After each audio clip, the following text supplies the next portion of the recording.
Hello, sports fan. This is Steven here with Sports Choice Plus. I'm bringing you a very special breakdown.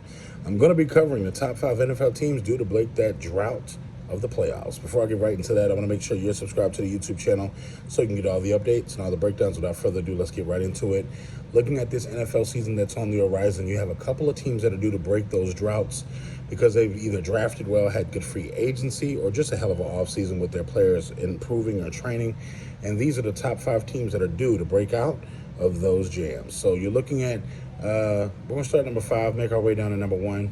Start at number 5. The last time this team was in the playoffs was 2017, I believe. And you're looking at them having number 1 overall pick with Bryce Young.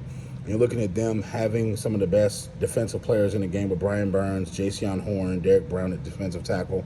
And you're seeing the way that they play defense and the way that they've picked up offensive free agents. You see that they picked up wily vets that not only know the game of football, but play their roles well. And that's the Carolina Panthers. You're looking at what they're able to do.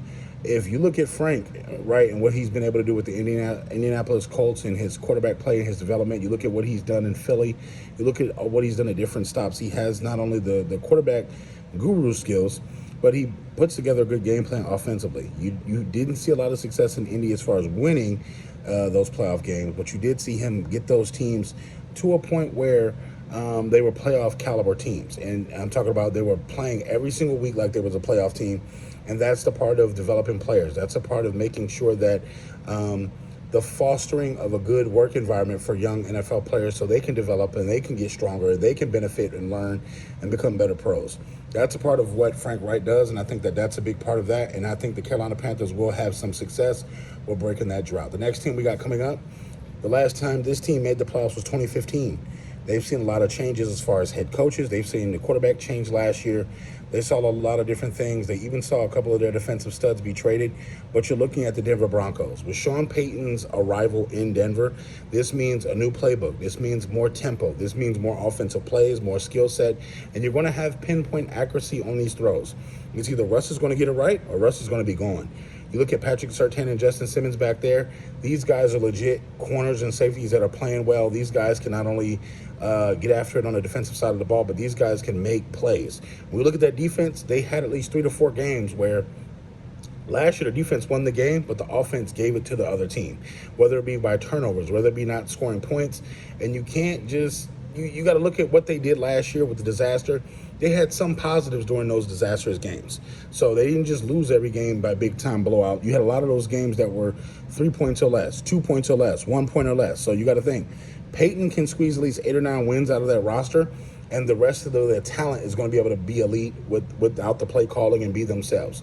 I think Russ bounces back and his team makes the playoffs. That's where they're at number 4. Coming in at number 3, this is going to be a surprise, but I think that this team is set up with the best core in the NFL right now. And I'm talking about young core. When you're looking at the Atlanta Falcons, the last time that they made the playoffs was 2017. When you look at Bijan Robinson at the running back position, a good young talent. When you look at Drake London, a good young wide receiver, he's really a 2, not a 1. Kyle Pitts is number 1 tight end. Cordero Patterson is not really the number 1 receiver, but he's a gadget guy. You look at them adding Calais Campbell. You look at them adding Jesse Bates at the safety position. You look at them moving pieces around, and this is a playoff roster. Playing in the NFC South where there's not every single body a contender that bodes well from them, because you can sneak up on Tampa. You possibly could sneak up on the Saints once or twice, sneak up on the Panthers once or twice. And you look at their schedule, it's not that hard of a schedule to where it's like, oh, we can't do this. I think the Falcons can actually win 10 games and be a playoff contender this year to break that in. I think Arthur Smith is going to run downhill with this team. And you got to think, this team is going to be heavy with the ground game. And what does that do? Play well for play action. That means your tight ends get involved. That means your wide receivers get involved. That means people are going to get touchdowns. People are going to get plays downfield where they can make plays. That's why the Atlanta Falcons are on this list at number 3. Coming in at number 2, it's going to be tough for this one, but this team has made several different improvements. And you're looking at, since 2016, this team was on the verge of making playoffs several different times but didn't do it. It was on the verge of doing it last year but didn't do it.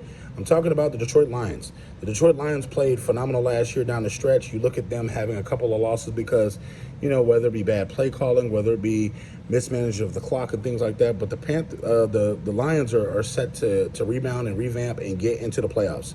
I feel like they're a very good team. And coming in at number 1, They got a tough schedule, hell of a schedule, but I think the New York Jets are going to be the team that makes the playoffs. I think it's going to be big for them. You're looking at what they have roster-wise. They haven't made the playoffs since 2010. They've been very critical and very crucial in their moves this offseason. I think that bodes well for them. So that's my top 5 list. Put your top 5 list in the comment section on the YouTube channel for Sports Choice Plus, and let me know what you think. Do you think this is a good list, bad list? And we'll see you on the very next video.